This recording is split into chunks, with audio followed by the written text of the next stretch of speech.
Sinead Morrissey.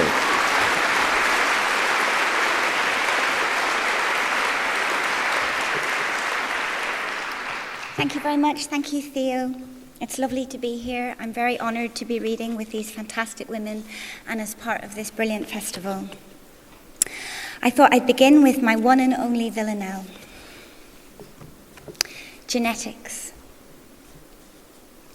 My father's in my fingers, but my mother's in my palms. I lift them up and look at them with pleasure. I know my parents made me by my hands. They may have been repelled to separate lands, to separate hemispheres, may sleep with other lovers, but in me they touch where fingers link to palms.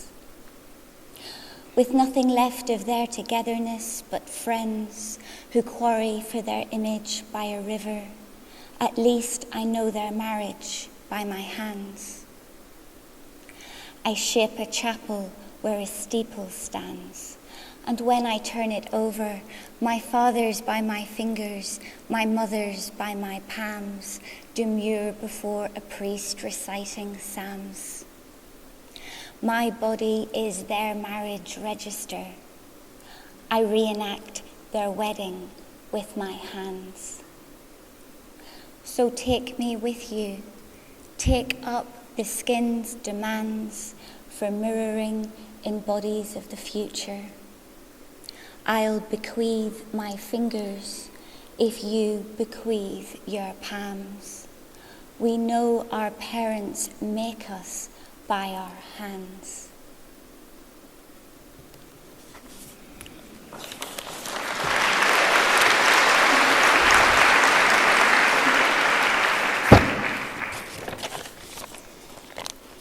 Thank you.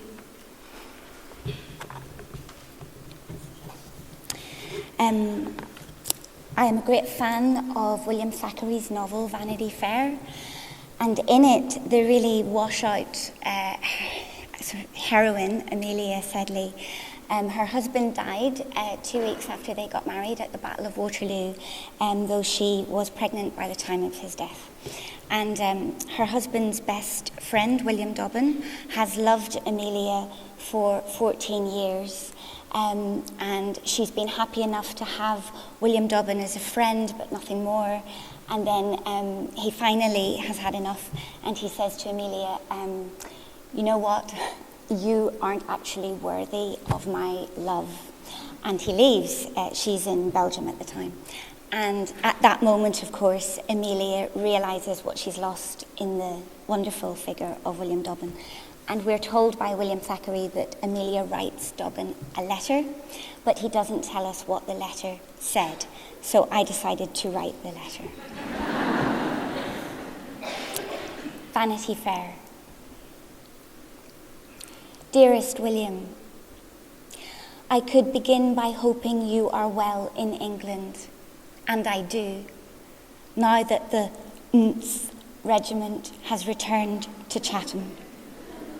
Or I could begin by telling you that reports of worsening weather here are true, that Georgie thinks you wicked and unkind for leaving him, that your former servants pine, or that father, though no better, is no worse, etc. But this is not a weather talk sort of letter. It is after 3. The whole house sleeps, even Becky, and I am kept awake 6 weeks by your crippling absence, an irony, I confess, since for all your years of passionate presence, I failed to cherish you. Now that you're gone, Becky, and you were right about her all along, keeps dreadful company, boorish men who jest and drink and flirt, and she isn't in the slightest shocked by any of it. I keep to my room. I have placed the portrait of George face down on the dresser. I have folded the gloves you left in an innermost drawer, as though they were a gift.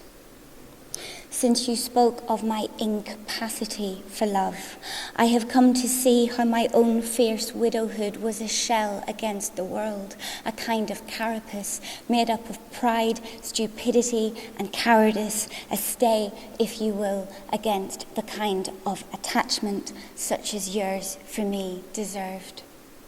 Poor, shredded raiment. For if it did not keep me warm, it kept me safe, safe against you and safe against myself. Last year at the opera, it was Guido and Inez. I wished to take your hand in a sudden, artless, harmless way that would not give you pause, then didn't. I think I must have sensed the charge built up from a decade's loving in your fingers, though there you sat as solid as an anchor, and feared that touching it would knock me flat. Now I'm scared I shall die without it. Dear Dobbin, come back.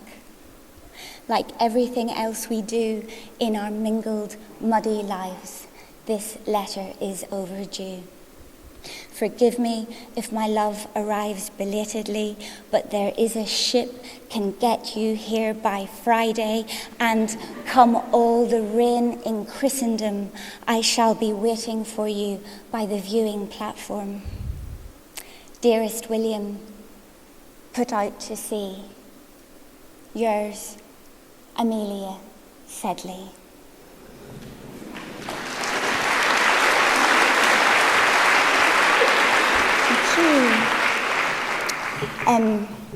There were two enterprising businessmen at the turn of the last century in England called Mitchell and Kenyon.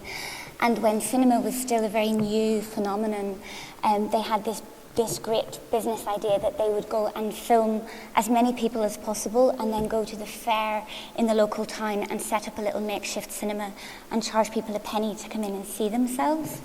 And unwittingly, they left behind a complete portrait of Edwardian life in these islands. And the films were abandoned for decades and lost, and were discovered again, stored in milk churns at the back of a chemist's shop. And they've since been restored lovingly by the British Film Institute. This poem is about one of their factory gate frame movies, and they would go to the north of England and the mill towns, because they wanted to get as many people as possible in a single shot so that they could then charge all those people to come and see themselves. So the perfect place for them to do a film would be at a factory gate, preferably after the end of a shift. And this poem is about one of those factory gate frames. Electric Edwardians.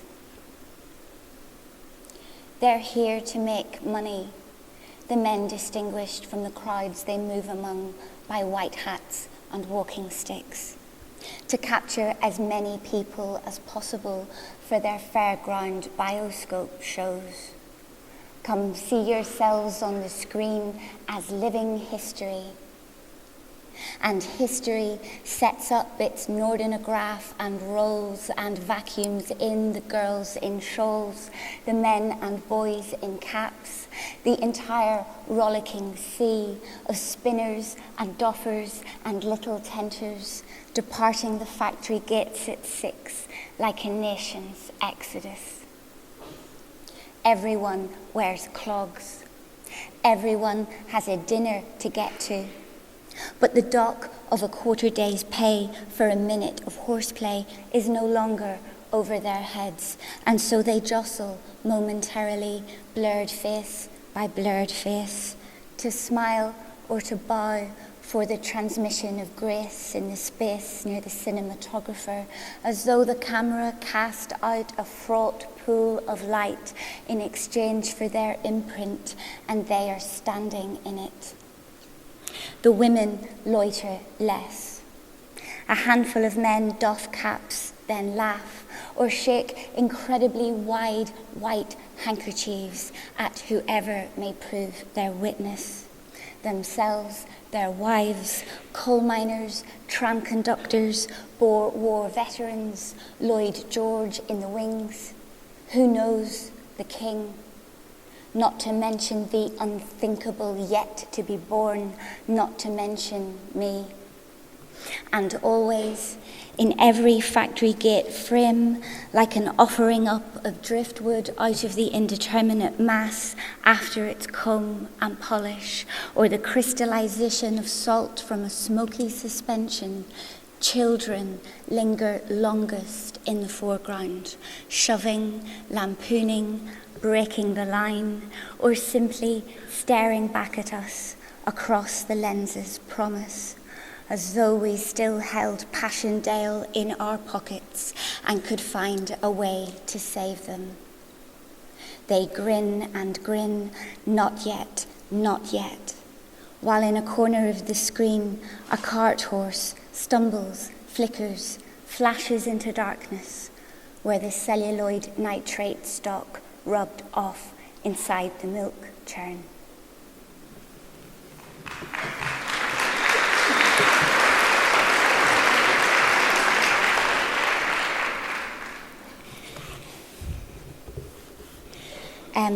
I read Dorothy Wordsworth's journals a few years ago and was amazed by how brilliant they were and how much William stole.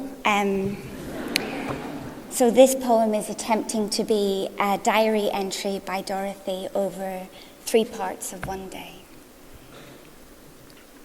1801. A beautiful cloudless morning, my toothache better. William at work on the peddler. Miss Gell left a basket of excellent lettuces. I shelled our scarlet beans. Walked out after dinner for letters. Met a man who had once been a captain begging for alms. The afternoon, airy and warm, no letters. Came home via the lake, which was near turquoise and startled by summer geese. The soles on this year's boots are getting worn. Heard a tiny, wounded yellow bird sounding its alarm. William as pale as a basin, exhausted with altering. I boiled up pears with cloves. Such visited evenings are sharp with love, I almost said, dear, look. Either moonlight on Grasmere like herrings, or the new moon holding the old moon in its arms.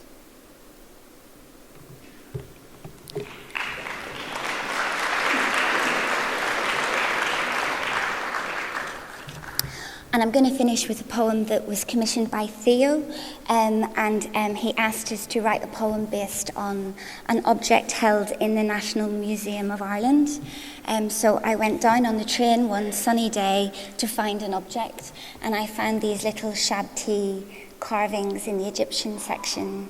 And the shabti carvings all had baskets and hoes and implements to do work. And I was reading that in the Egyptian idea of the afterlife, you had to do work, you had to give up your free time and plough the fields. So the clever Egyptians thought that if they had a little replica of themselves with a tool, that they could do all the work for them. And sorry, you could just hang back and relax. The House of Osiris in the Field of Reeds, and I'd like to read it for Theo. I'm turning 40, not on my birthday, still as I write 6 weeks away, but over months. It's like a migraine, that sludgy disconnectedness starting in the brain hours before the hammering. I've forgotten my name and my husband's name in the run-up to the full-scale meltdown. All through last winter, each day made to bear the pressure of impending loss. Soon it will no longer be like this. The lean girls picnicking in the park, their haul of charity shop dresses at their feet, listening to the Smiths, have long since picked themselves up and vanished down the tall grass corridor of rooks and smoke. I can no longer remember their faces, or what the sky over Dublin inscribed on my skin the year I just left home, or even the impact of first-time proper sex, of being unwrapped. But turning 40 banishes my younger self to a separate outhouse, somewhere stony and impassable, hot, fly-infested, like the city of Tetu on the Nile, which became the other world for all of Egypt, and I cannot get across. Death was so much closer then, of course. I'd be dead already, or at least a grandmother. If rich, I'd have my orders pre-prepared for the sarcophagus maker, the shabti carver, the weaver of the shroud. I'd have selected the spells from my coffin lid, the amulets required to survive the guarded entrances of the afterlife, the tricky test with hearts and feathers. O exiled one, so you may escape the heat and torpor of that barren place and pass instead to the field of reeds and do no work there. Discover by your grave cloths a replica of yourself in turquoise faience fashioned with a basket. Here it says, I'll do it. Take me. Thank you for listening.